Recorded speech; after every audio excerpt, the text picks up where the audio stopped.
નમસ્કાર. જ્ઞાન સેતુ merit scholarship પરીક્ષાની અંદર આજે આપણે ગણિત વિષયની અંદર ગણિત સજ્જતાના જે 30 માર્ક છે એના વિશે આજે આપણે થોડી ચર્ચા કરવા જઈ રહ્યા છીએ. તો ગણિત સજ્જતાના એકમ વિશે આપણે એમાં સૌથી પ્રથમ જોઈશું કે આપણે પ્રથમ સત્રનો જે અભ્યાસક્રમ છે આજે આપણે એની જ ટૂંકમાં માહિતી મેળવશું. જેમ કે પ્રથમ સત્રની અંદર અહીંયા જે તમને દેખાય છે એ ચેપ્ટર છે, તો એની અંદર આ સીઈટી એક્ઝામની અંદર કેવા કેવા પ્રશ્ન પૂછાઈ શકે એની આપણે આજે ચર્ચા કરવા જઈ રહ્યા છીએ. જુઓ વિદ્યાર્થી મિત્રો, સૌથી પહેલો પ્રશ્ન છે, અહીંયા તમને દેખાય છે કે આપેલા મૂળાક્ષરની અંદર કાટખૂણાની સંખ્યા કેટલી છે. અહીંયા જે એક્સ મૂળાક્ષર તમને ડિસ્પ્લે થઈ રહ્યો છે એની અંદર કાટખૂણાની સંખ્યા કેટલી છે. તો એ જ્યારે આપણે સમજવું છે કે કાટખૂણો કેટલી સંખ્યા છે ત્યારે ખૂણો એટલે શું એ આપણે સમજવું અતિ અગત્યનું છે. તો સૌથી પહેલાં તો આપણને એ ખબર હોવી જોઈએ કે ખૂણો કોને કહેવાય. તો 5મા ધોરણના ચેપ્ટરમાં આપણે ખૂણા વિશે શીખી ગયા. આપણે શરીરના વિવિધ અંગોથી આપણે જુદા જુદા ખૂણા બનાવ્યા, પગથી ખૂણા બનાવ્યા, આપણે ક્લાસરૂમની અંદર કયા કયા ખૂણા છે એ બધું જોયું. તો એ ખૂણાની અંદર હવે કાટખૂણો કયો છે, કાટકોણથી મોટું શું છે અને કાટકોણથી નાનું શું છે એની પણ આપણે સૌએ માહિતી મેળવી. અહીંયા આપણે ખાલી જોઈ લઈએ કે કાટખૂણો કોને કહેવાય. તો કે કાટખૂણો જે ખૂણાનું માપ 90 અંશનું હોય એ ખૂણાને આપણે કાટખૂણો કહીએ છીએ. બરાબર છે. ત્યાર પછી આપણે ગુરુકોણની વાત કરીએ તો કે જે ખૂણાનું માપ 90 અંશથી વધારે હોય એને આપણે ગુરુકોણ કહીએ છીએ. ત્યાર પછી આવે છે લઘુકોણ. તો લઘુકોણ કોને કહીએ છીએ. તો કે જે ખૂણાનું માપ 90 અંશ કરતાં નાનું હોય એને આપણે લઘુકોણ કહીએ છીએ. તો અહીંયા આપણે જુઓ, આ એક્સ મૂળાક્ષરની અંદર તમને કાટકોણની સંખ્યા ગણવાની કીધી છે. તો સામાન્ય રીતે આપણે જોઈએ તો કાટકોણ આપણે શીખ્યા છીએ ત્યાં સુધી કે કાટકોણ કોને કહેવાય. તો કે જ્યારે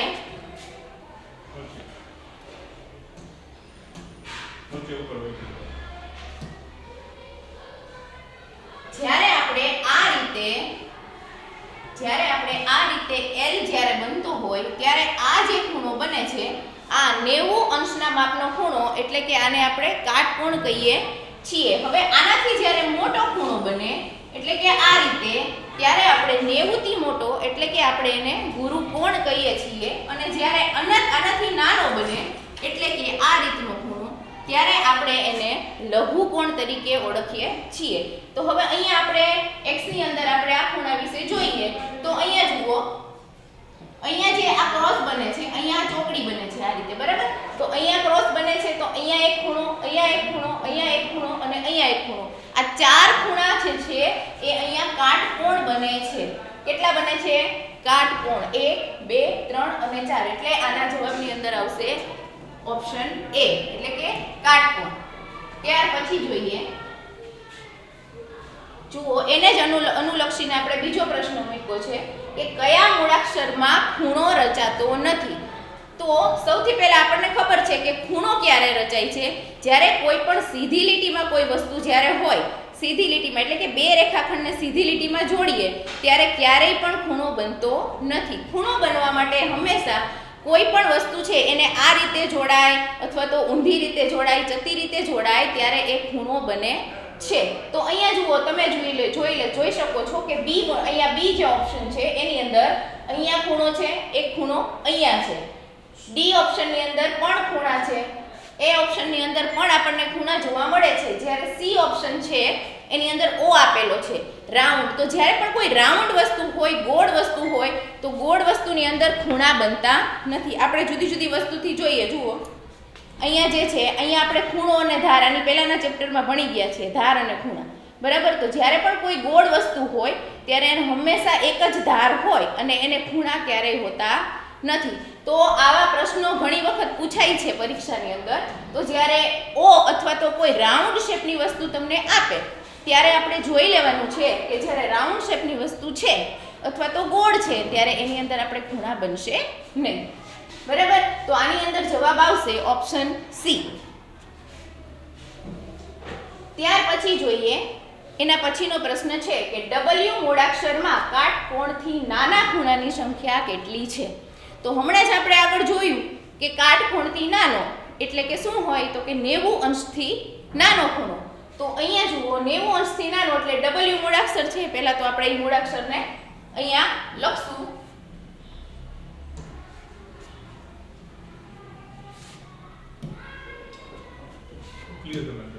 બરાબર કલર વ્હાઇટ કરી નાખજો. ક્યાંથી કઈ જમત ઉપરથી ઉપર ડીશમાંથી. હા ડીશમાંથી.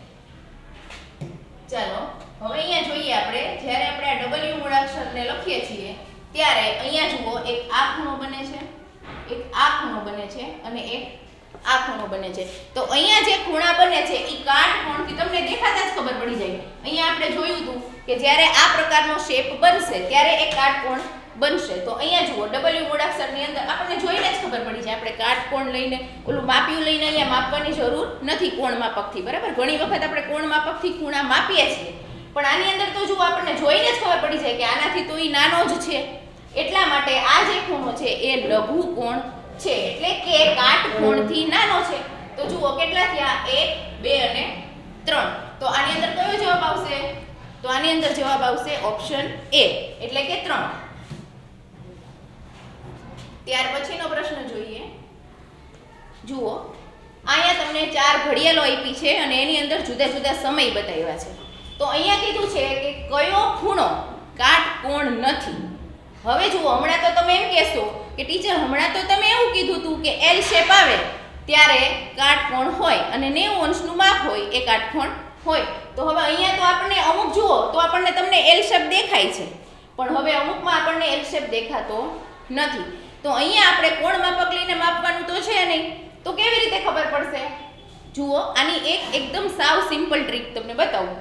તો એ ટ્રીકથી તમે ગણશો ને તો જ્યારે પણ આવા ઘડિયાળવાળા તમને પ્રશ્નો પૂછશે કે ભાઈ કયો કોણ છે, કાટકોણ છે, કાટકોણથી નાનો છે કે કાટકોણથી મોટો, તો તમને સિમ્પલ રીતે સમજાઈ જશે. જુઓ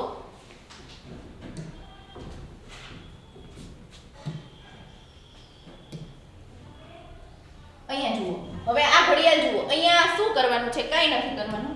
કોઈ પણ ઘડિયાળ હોય તો આપણને ખબર છે કે એમાં આ રીતે અંકો આપેલા હોય છે.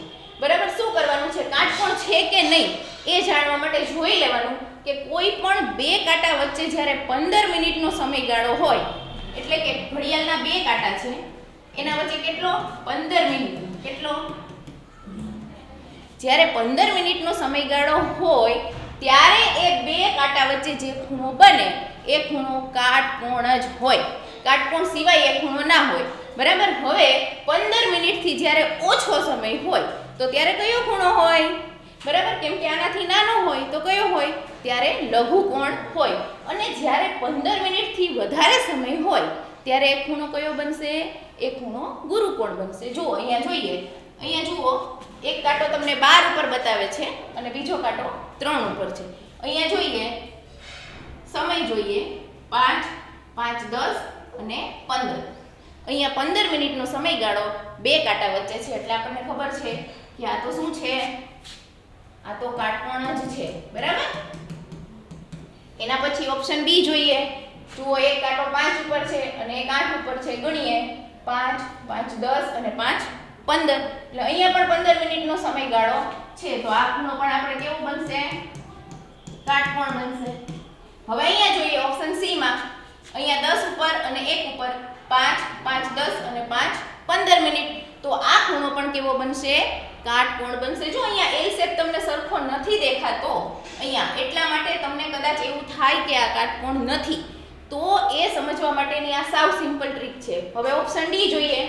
જુઓ અહીંયા એક કાંટો 2 ઉપર અને બીજો કાંટો ક્યાં છે? 12 ઉપર. હવે ગણીએ 5, અહીંયાથી આ 5 અને અહીંયાથી આ 10. તો આ બંને વચ્ચે કેટલો સમયગાળો છે? 10 મિનિટનો સમયગાળો છે. એનો મતલબ એ કે 15 મિનિટ કરતાં ઓછો સમય છે એટલે આ જે ખૂણો બને છે એ કાટકોણ બનશે નહીં. બરાબર, હવે આવા ઘડિયાળના ગમે એવા પ્રશ્નો તમને પૂછાય તો તમને આવડે કે નહીં? આવડી જાય ને? બરાબર છે. જો યાદ એટલું જ રાખવાનું છે 15 મિનિટનો સમયગાળો છે તો કાટકોણ છે, 15 મિનિટથી ઓછો સમયગાળો છે તો લઘુકોણ છે અને 15 મિનિટથી જો વધારે સમયગાળો છે તો કયો ખૂણો? ગુરુકોણ છે. ઓકે, ત્યાર પછી જુઓ પ્રશ્ન, સૌથી વધુ ખૂણા કઈ આકૃતિમાં છે? તો તો અહીંયા આપણે ખૂણા આગળ શીખી જ ગયા છીએ, બરાબર? તો અહીંયા તો કાંઈ નથી કરવાનું, સિમ્પલ ખાલી આપણે ખૂણાને ગણવાના છે. ચાલો અહીંથી ગણતા જઈએ.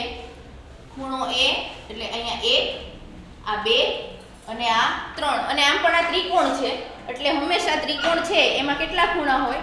3 ખૂણા અને 3 બાજુ આપણે આગળ શીખી ગયા છીએ. ત્યાર પછી ઓપ્શન બી જુઓ.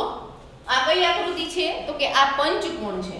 1 2 3 4 અને 5.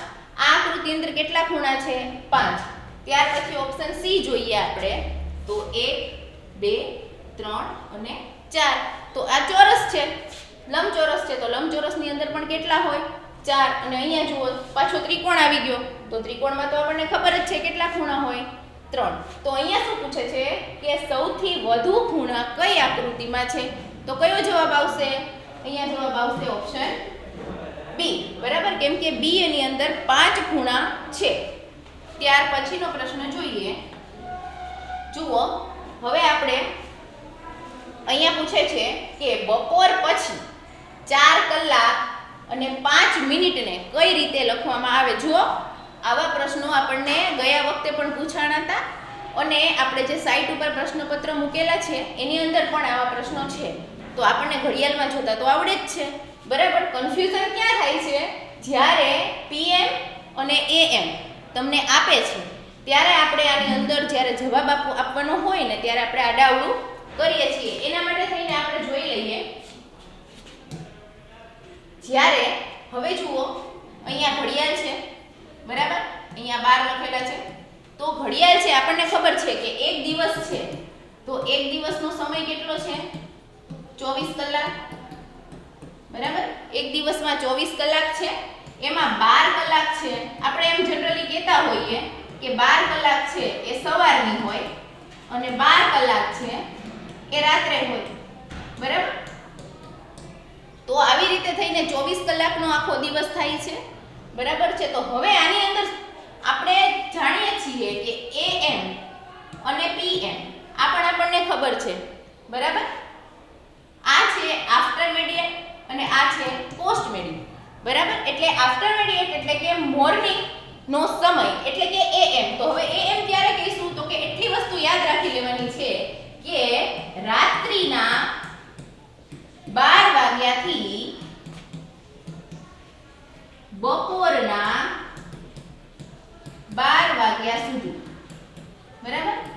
આ જે સમય છે રાત્રિના 12 વાગ્યાથી બપોરના 12 વાગ્યા સુધીનો જે સમય છે એને આપણે AM તરીકે દર્શાવવાનો છે, બરાબર? એને આપણે હંમેશા AM તરીકે દર્શાવતું. આની પહેલા આપણે ચેપ્ટરમાં 12 કલાકની ઘડિયાળ અને 24 કલાકની ઘડિયાળ એ શીખી ગયા છીએ. તો એ ઘડિયાળ ઉપરથી આપણે AM ક્યારે લખશું, PM ક્યારે લખશું, કેટલા વાગ્યા, કેવી રીતે બપોર થાય તો કેવો સમય ગણવાનો હોય અને કેવી રીતે એમાં ઉમેરતા જવાના. કેમ કે ત્યારે આપણે જો આ પણ શીખાતા 13 વાગ્યા, બરાબર? 14 વાગ્યા, આ બધું જ આપણે શીખી ગયા છીએ, બરાબર? તો આપણને અત્યારે આ પ્રશ્નને આટલું યાદ રાખવાનું કે રાત્રિના 12 વાગ્યાથી, બરાબર, બપોરના 12 વાગ્યા સુધીનો જે પણ કાંઈ સમય બતાવે ત્યારે આપણે એને AM તરીકે બતાવવાનું છે.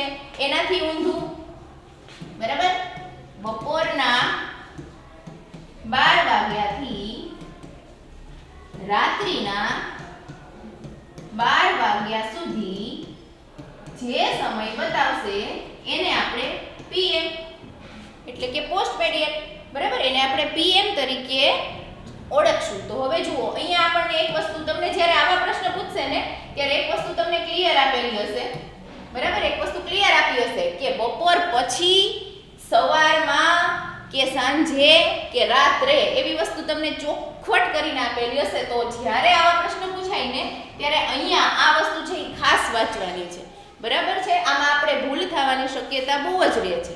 તો જોવાનું, બપોર પછી 4 કલાક એટલે હવે એક વસ્તુ આપણા મગજમાં સેટ થઈ જાય. બપોર પછી એટલે કે બપોરના 12 વાગ્યા પછી.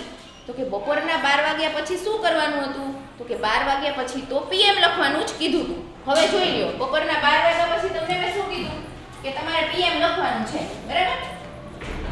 એટલે એક વસ્તુ તો તમારા મગજમાં સેટ થઈ ગઈ કે હવે આમાંથી AM વાળા ઓપ્શન છે એ તો આપણે રદ જ કરી દેવું. જુઓ જે એ વાળો ઓપ્શન ક્યાં છે તો કે ઓપ્શન સી એ રદ થઈ ગયો, ઓપ્શન બી એ રદ થઈ ગયો. ચાલો હવે બે ઓપ્શન વધ્યા છે આપણી પાસે, ઈ બેયમાં પીએમ છે તો આ બેમાંથી એક જવાબ આવવાની શક્યતા આપણી પાસે છે. જુઓ શું કહે છે, બપોર પછી 4 કલાક અને 5 મિનિટ, એટલે કે 4 કલાકની ઉપર 5 મિનિટ થઈ ગઈ છે. તો ઓપ્શન એ આપણી પાસે છે 4 અને 5, ઓપ્શન ડી છે 4 અને 50. આ તો આપણને જોઈને ખબર પડે કે આ 4 ની ઉપર 50 મિનિટ થઈ છે, આ 4 ની ઉપર 5 મિનિટ થઈ છે, એટલે કયો ઓપ્શન આવશે તો જવાબની અંદર આવશે ઓપ્શન એ. બરાબર. ત્યાર પછીનો પ્રશ્ન જોઈએ. હવે આ પ્રકારના પ્રશ્નો આપણને વારંવાર પરીક્ષામાં પૂછાય ને ત્યારે આપણને એક વસ્તુ કન્ફ્યુઝન એ થાય જ્યારે આપણી પાસે એક વસ્તુ ક્લિયર નથી. શું ક્લિયર નથી તો કે આપણે એ ખબર નથી કે 1 કલાક બરાબર કેટલી મિનિટ થાય એ આપણને ખબર નથી. 1 મિનિટ બરાબર કેટલી સેકન્ડ થાય એ આપણને ખબર નથી.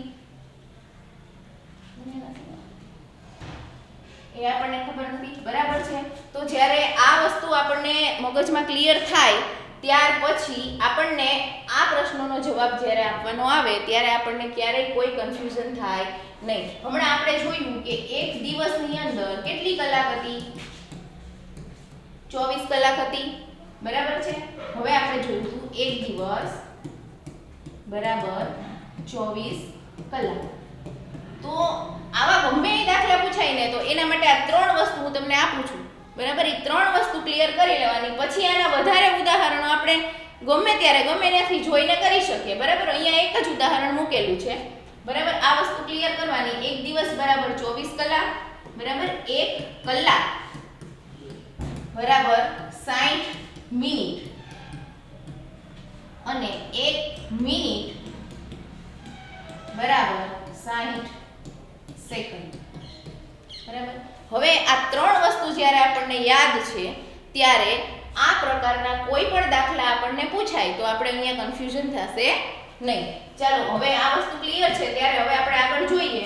શું કહે છે કે મગરનું હૃદય 1 મિનિટમાં 60 વાર ધબકે છે. તો 1 કલાકમાં તેનું હૃદય કેટલી વાર ધબકશે? બરાબર. 1 મિનિટમાં 60 વાર ધબકે છે તો 1 કલાકમાં કેટલી વાર ધબકશે? શું કરવાનું છે? હવે આપણે અહીંયા કલાક આપેલી છે તો હવે કલાકનું અહીંયા શું કરવાનું છે? મિનિટમાં એને ફેરવવાના છે. તો હવે આપણને ખબર છે કે 1 કલાક એટલે કેટલી મિનિટ થાય તો કે 60 મિનિટ. બરાબર. તો હવે એવું જ કહે છે કે 1 કલાકમાં 1 મિનિટમાં 60 વાર ધબકે છે તો 60 મિનિટમાં કેટલી વાર ધબકે? તો આપણે કંઈ જ કરવાનું નથી. અહીંયા શું કરવાનું છે? સીધો ગુણાકાર કરવાનો છે. 60 ગુણ્યા 60. હવે આ ગુણાકાર આપણને આવડે છે, આમાં તો સાવ ઈઝી છે. આપણને ખબર છે કે જ્યારે મીંડાવાળા ગુણાકાર કરીએ ત્યારે આપણે મીંડાને ઇગ્નોર કરીએ છીએ, એને હમણાં ગણતા નથી અને આનો ગુણાકાર કરીએ છીએ. બરાબર. 6 6 36 અને પાછળના જે મીંડા હોય એને આપણે લગાડી દઈએ છીએ એટલે જવાબમાં આવશે 3600. બરાબર. ઓપ્શન એ આપણો જવાબ છે. બરાબર. આ પ્રકારના હજુ ઉદાહરણો સાથે હજુ વધારે આ પ્રકારના જ દાખલા મિનિટ અને સેકન્ડના કન્વર્સેશન સાથે આપણે ફરીથી મળીશું. ત્યાં સુધી આપણે હવે આ લેક્ચરને અહીંયા જ પૂરો કરીએ છીએ. નમસ્કાર.